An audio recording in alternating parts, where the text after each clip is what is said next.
A lot of this isn't going to make sense to you, and I'm sorry about that. I'm just going to start at the beginning, with the house.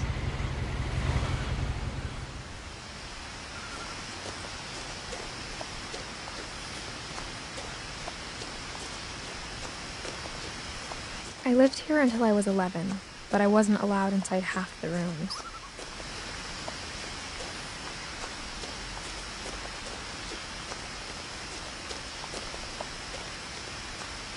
I hadn't been back since my brother Lewis's funeral.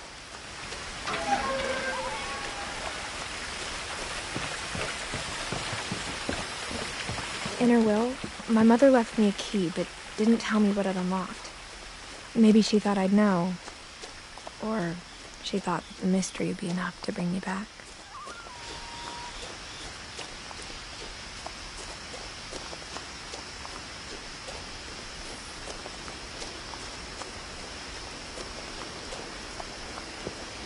The truth is, even after I inherited the house, I never thought I'd come back to it. But now I had questions about my family that only the house knew the answers to. The woods around the house have always been uncomfortably silent, as if they're about to say something but never do.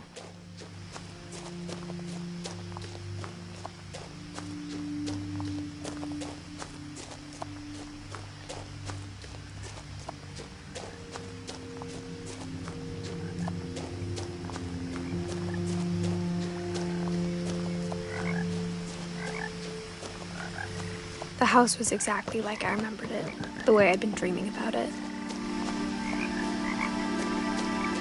As a child, the house made me uncomfortable in a way I couldn't put into words. Now, as a 17-year-old, I knew exactly what those words were. I was afraid of the house.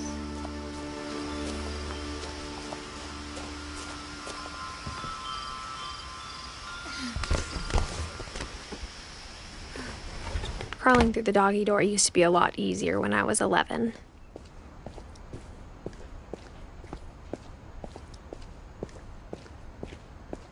For the first time in years, I felt like I was home.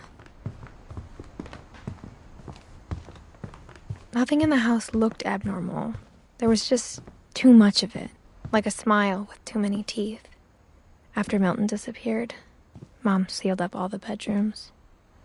Then Edie retaliated and drilled peepholes.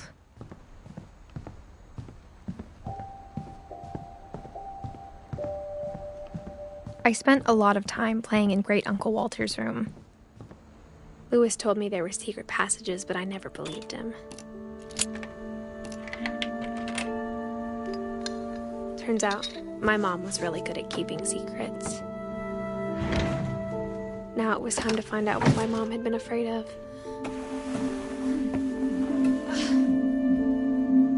Reading this, maybe it sounds like I had a plan, but I had no idea what was behind the door. Just like I had no idea where all this was gonna lead.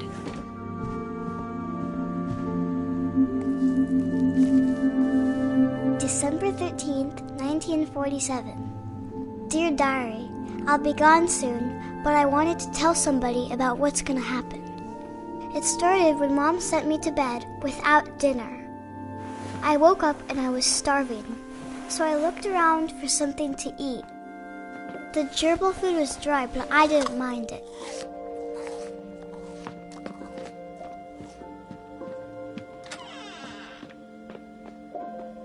I ate a lot of things that night.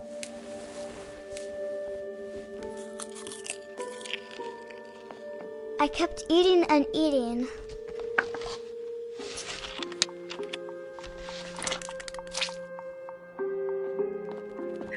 Then I heard chirping outside my window.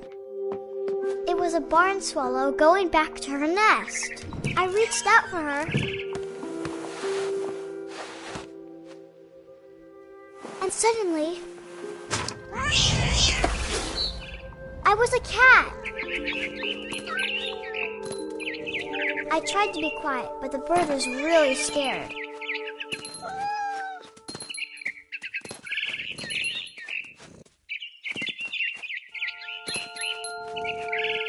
I jumped and I almost got her.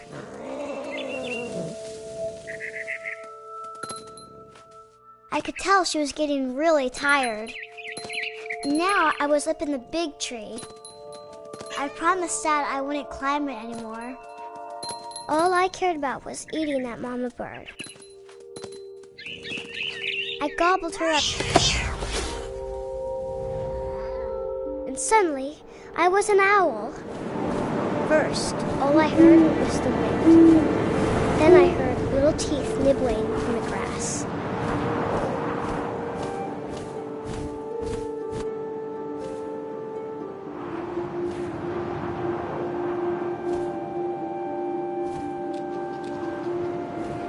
Rabbits.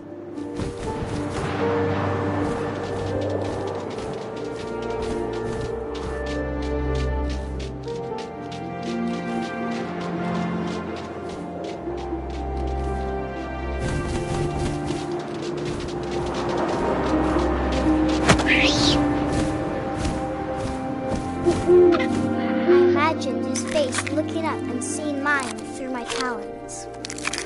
I swallowed him up, and I didn't chew one bit. Then I flew off to find something bigger.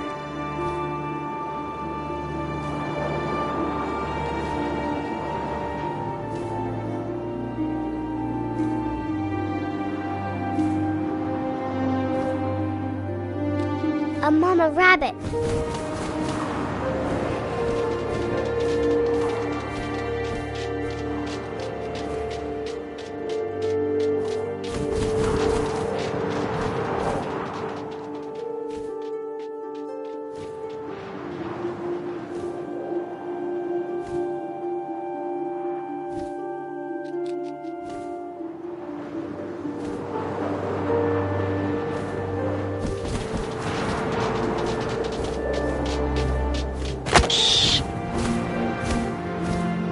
She was almost too big to carry. I started choking, but I couldn't stop eating. But suddenly, I was a shark.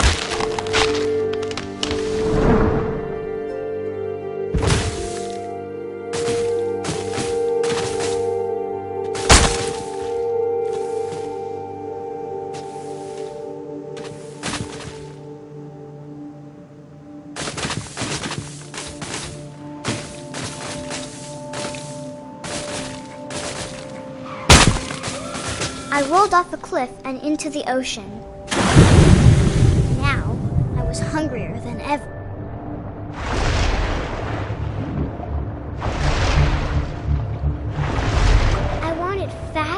juicy seeds.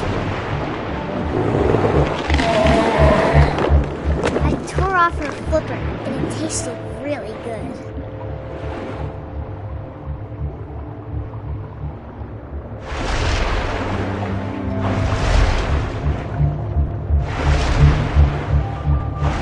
Grabbed on tight, but I was so hungry, I jumped out of the water.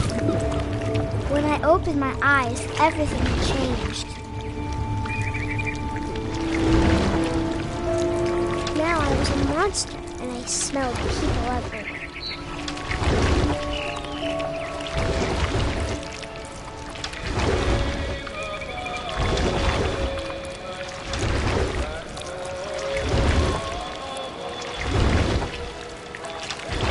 I was big, but I moved real quiet.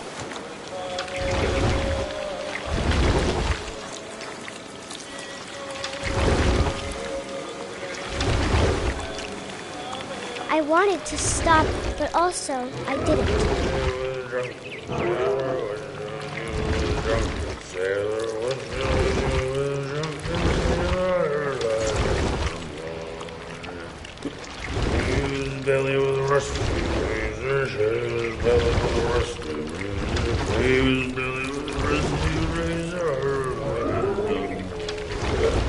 After the last passenger, I was still hungry. And across the water, I smelled something new. Something I had to have, so I swam towards it. I slithered onto the sand, and the good smell went into an old pipe.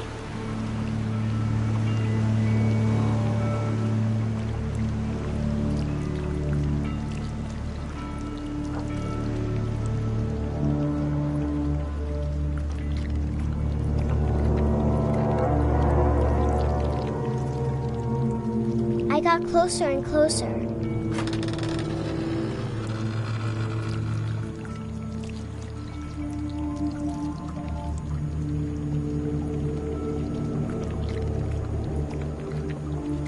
All of my stomach started growling. And suddenly, I was me again. I held my breath for a long time, but I couldn't hear anything. I think it's waiting for me to fall asleep. But it's not going to wait much longer. It needs to feed, and we both know I will be delicious.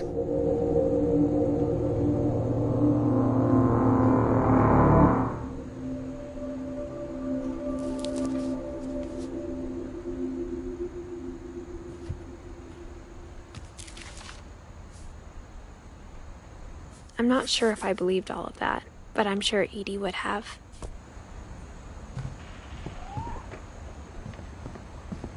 I grew up looking at Molly's room through the peephole.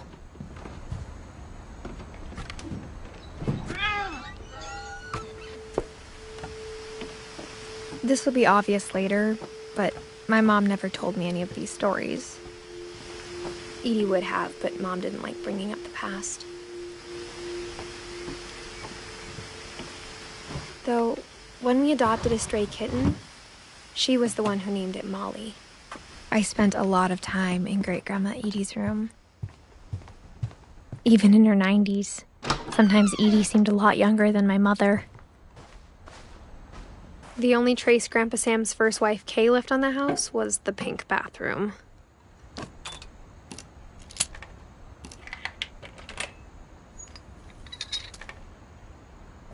There's a secret in this bathroom. It's in the last place you would look. It isn't in the cupboard. It's hidden in this book.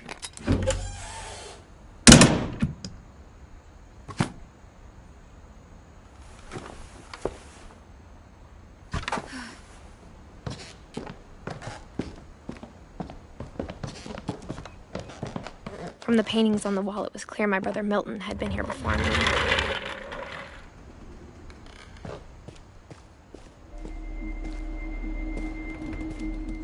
I knew Grandpa Sam had a twin, and that he never talked about him.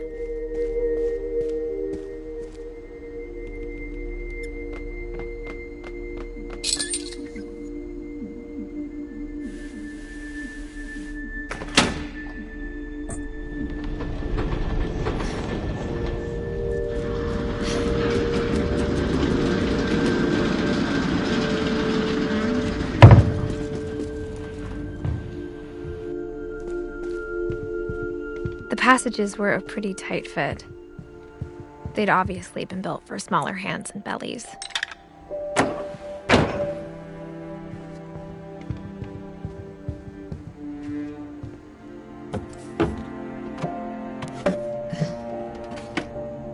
Growing up, I always thought of Barbara as a child star.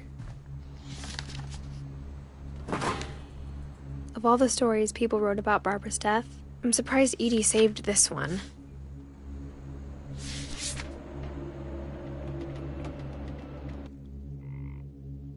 Old Jack here with another ghastly tale inspired by America's most unfortunate family. I'm calling it The Surprise Ending of Barbara Finch. As a child star, Barbara was famous for her scream. Now at 16, she was all washed up. A has-been. But in a lucky break, she'd been asked to perform her signature scream at a local convention for monster movie fans. It was just the boost her career needed. Unfortunately, her scream hadn't aged well. Getting better. I think you just need the right motivation. Her biggest fan and current boyfriend, Rick, was about to demonstrate when... Now that was a great scream. It was Barbara's father, Sven. He'd slipped into a table saw and had to be rushed to the emergency room. So Barbara got stuck babysitting her youngest brother, Walter. Her convention comeback was cancelled. Okay, I'm hearing frustration, but I'm not hearing terror. What if I tried... A gang of hoodlums in Halloween masks have been terrorizing Orcas Island tonight. Police are urging residents to... That came from the basement. You're right! Also, I loved your delivery on that. Why is your basement door locked? Because my dad likes making puzzles and secret passages.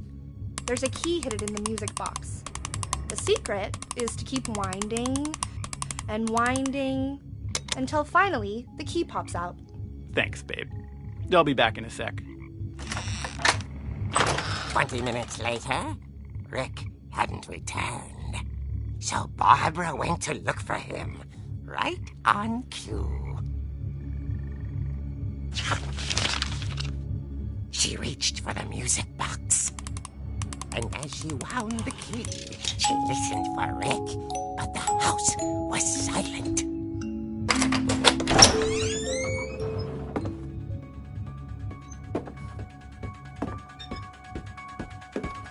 She found Rick's crutch and imagined the worst.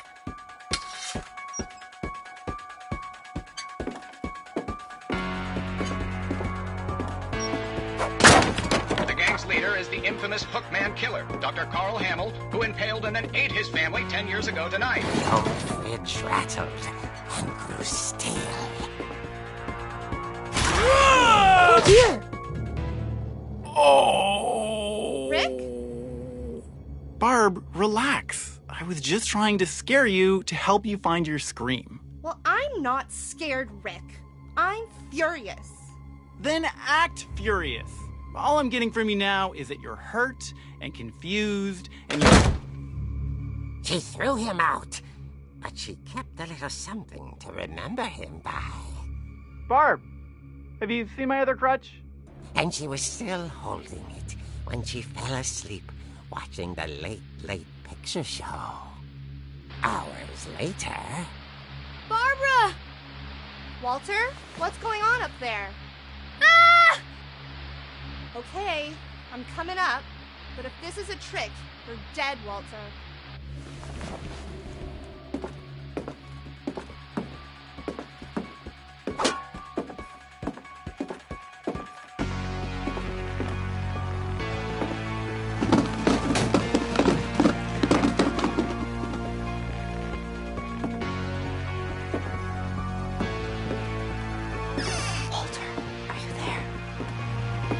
Walter had vanished. Orcas Island police describe the man as 6 feet tall, with a steel hook for a hand. Residents are urged to lock all doors and windows and notify the police of any suspicious activity. Barbara turned, saw the hook man, and was speechless. He was quite smashing.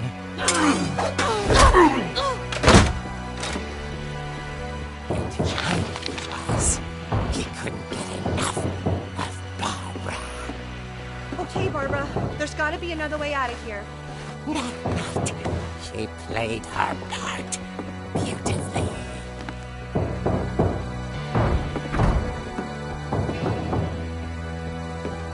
Holly's door hadn't been opened in years. The hinges groaned.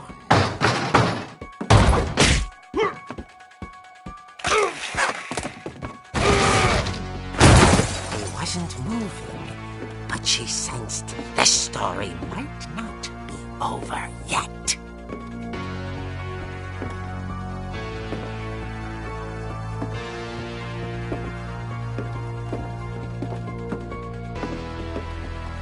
The hookman had vanished. She listened for his breathing, but all she heard was... At the door, she heard whispering. It was coming from inside the house.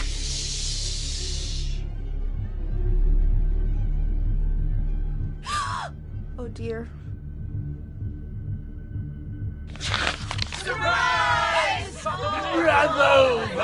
You were wonderful. The monsters had come to surprise her. For Barbara, it was a dream come true. Then she saw what kind of monsters they were, and she realized what was about to happen. She was going to be famous. And with her final breath, Barbara Finch gave the performance of her life.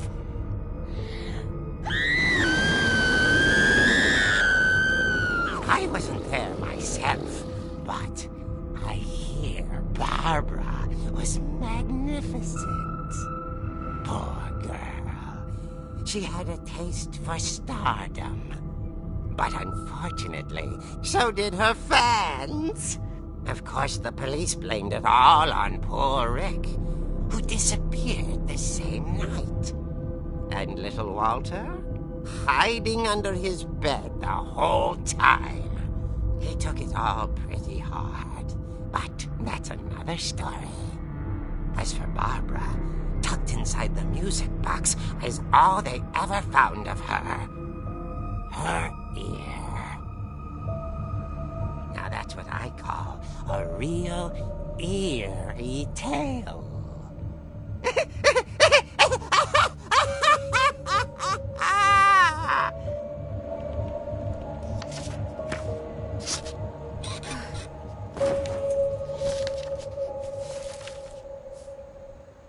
Edie told me all Barbara wanted was to be remembered, as absurd as that comic was. Maybe what Edie saw was a happy ending.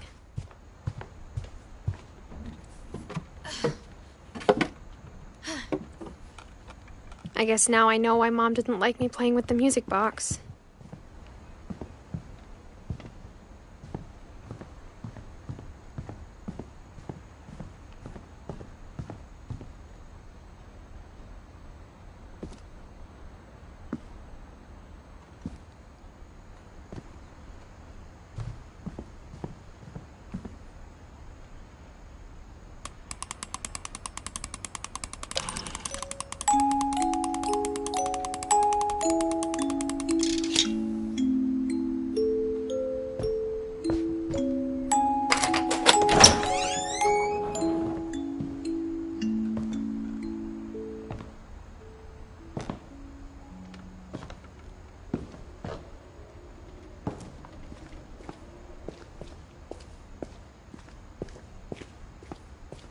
I saw Edie sneak down to the basement once, carrying packages. I thought maybe she was hiding presents. It turned out she was hiding a lot more than that.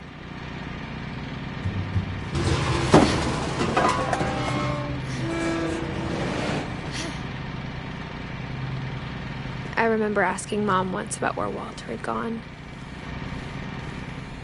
She said after Barbara died, he got as far away as he could.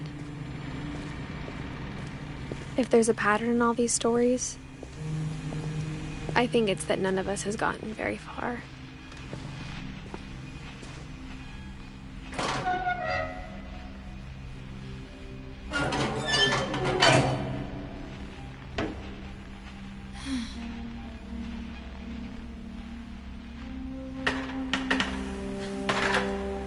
Maybe she was afraid I'd end up like Walter. But if she never told me about an uncle under the house, I can only imagine what else she was hiding. I don't want to make the same mistakes she made, trying to bury something that's still alive.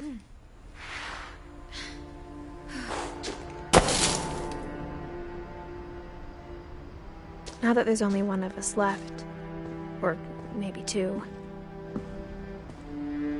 I thought it was time I heard the stories for myself and found out what happened to everyone else. But now I'm worried the stories themselves might be the problem. Maybe we believed so much in a family curse, we made it real.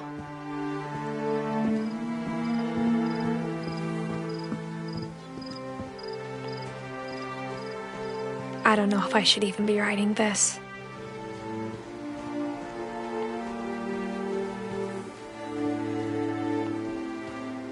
Maybe it'd be better if all this just died with me.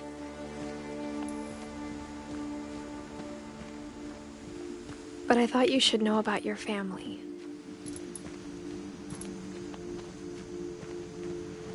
And the history you're a part of. Though to be honest, I feel as lost as you probably do right now.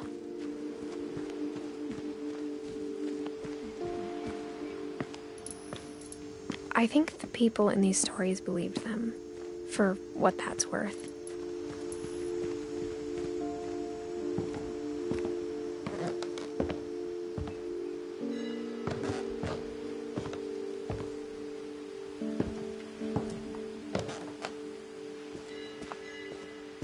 And when you look at the house, that history of imagination and stubbornness and madness, any of it seems possible.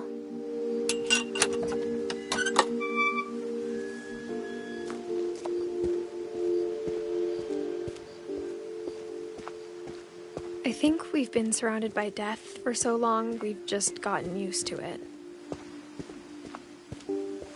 What kind of family finishes building a cemetery before starting the house?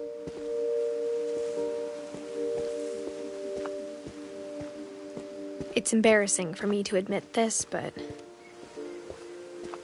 the pet cemetery made me more uncomfortable than the human one. 3 of the gerbils were mine, and 2 had been my fault. Sven built the house, but it was Edie who designed the cemetery. I'm sure Odin's monument had been Edie's idea. My mom was always trying to move on, but for Edie, the past never went away.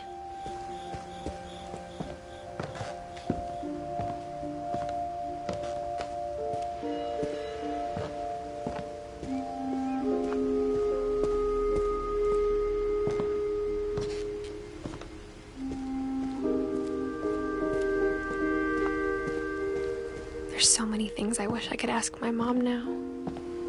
Part of me thinks this is what she wanted all along. For me to come back someday and find everything out for myself.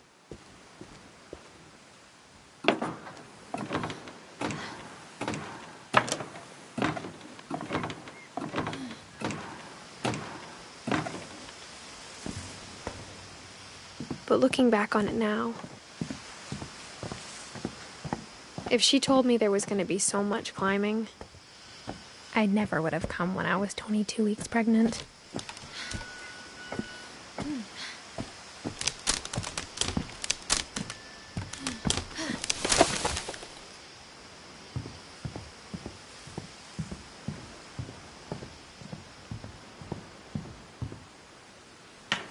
I never met Grandpa Sam, but I think he and my mom had a lot in common.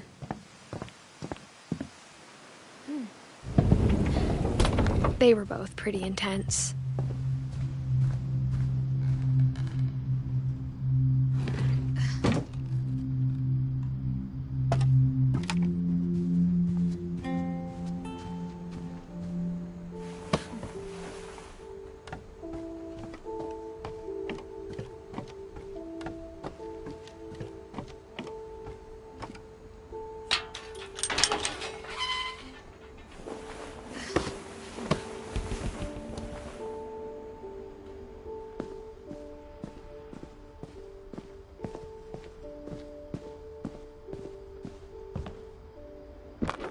My mom moved up to the loft after her brothers died.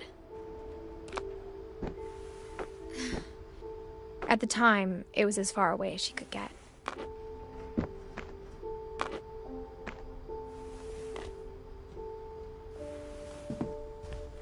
I can't imagine what it was like for her to lose. My mom moved to India a week after graduation and got a job teaching English. Louis was born a year later. When my dad died, I don't think Mom knew where else to go. I'm sure Edie was happy to have her back. The house had to get a little bigger, but Edie was used to that. And for a while, things were good. Almost normal, but it didn't last. The beginning of the end was Milton's 10th birthday, when Edie gave him a castle.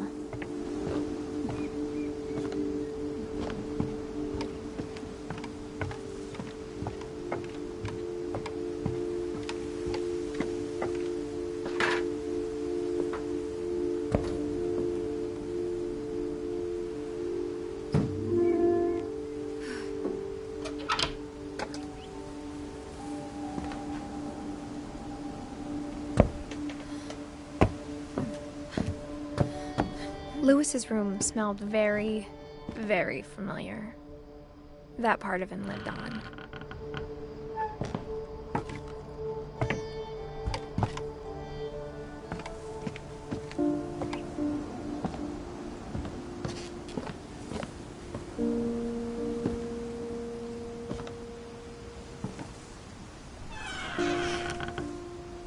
I wish we'd stayed. But I understand why we left. What happened that night had been coming for a long time. Maybe it should have come sooner.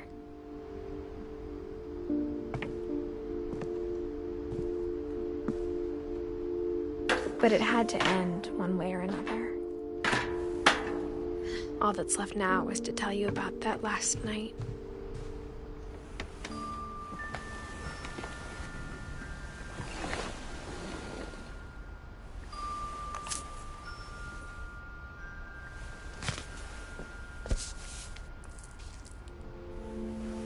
That whole last day, Edie just watched us pack and didn't say a word. Until supper, when she raised her glass and said, "To our final night together, and all our final nights apart." Grandma, you know what I said about alcohol. Some of your medications are very Edith, specific. I left a present for you in the hallway. Why don't you go open it? The grown-ups have to argue now. I'm sorry, you're right. We're all leaving tomorrow. Let's just enjoy our last... I'm not leaving. Edith, you're excused.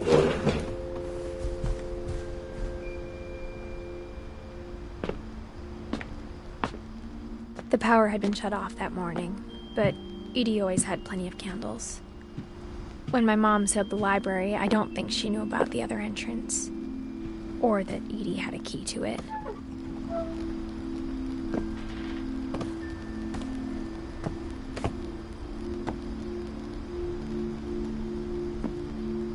That thing you're afraid of isn't going to end when you leave the house. Edith has a right to know these stories. My children are dead because of your stories. I think it's best if Edith and I leave tonight. We'll have the nursing home send a van for you in the morning. Okay? Dear Edith, there's so many stories I wish I could tell you, but there's only time for one. This is about what happened on the night you were born. That night, the tide went way, way out. It was the first and last time I ever saw the old house aground. There'd been an earthquake out in the middle of the ocean. They called it the lowest tide in 1,000 years. God, it smelled awful. You know, I've seen that house every day of my life.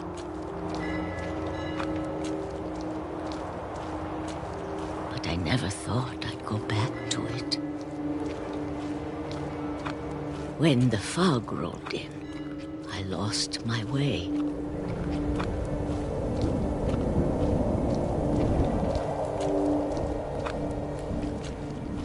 I got turned around.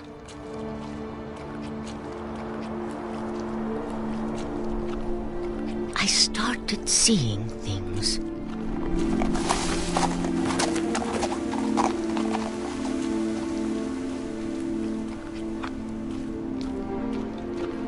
Things I'd forgotten had ever existed.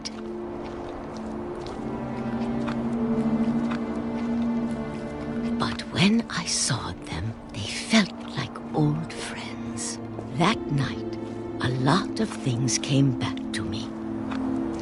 Or maybe I came back to them.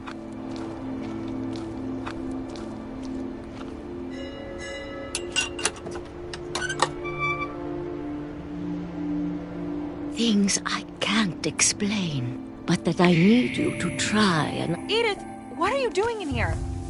It's mine. Edith! Mom, you're gonna rip it! Let go!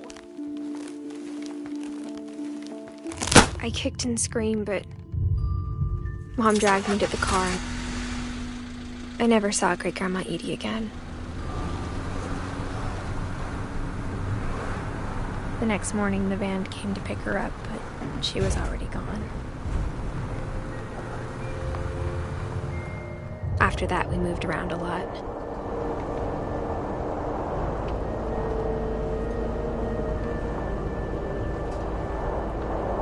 We both tried to make the best of it.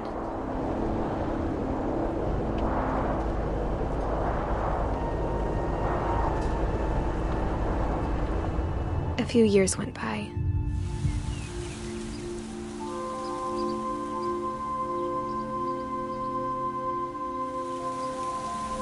My mom doesn't like to talk about it, but she started getting sick a lot.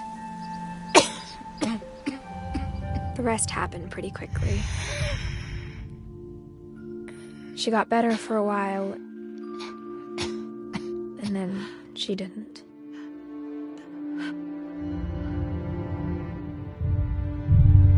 And then I was alone. The last Finch left alive.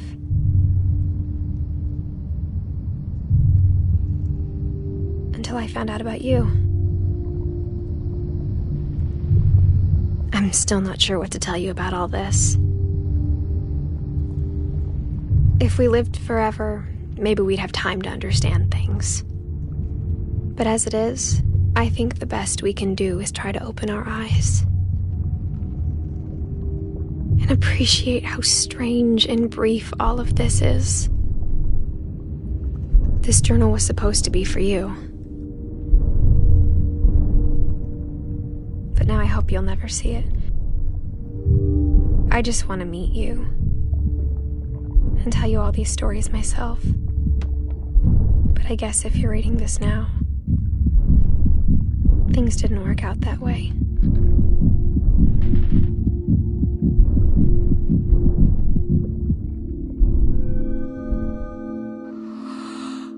This is where your story begins. I'm sorry I won't be there to see it. It's a lot to ask, but I don't want you to be sad that I'm gone. I want you to be amazed that any of us ever had a chance to be here at all. Good luck.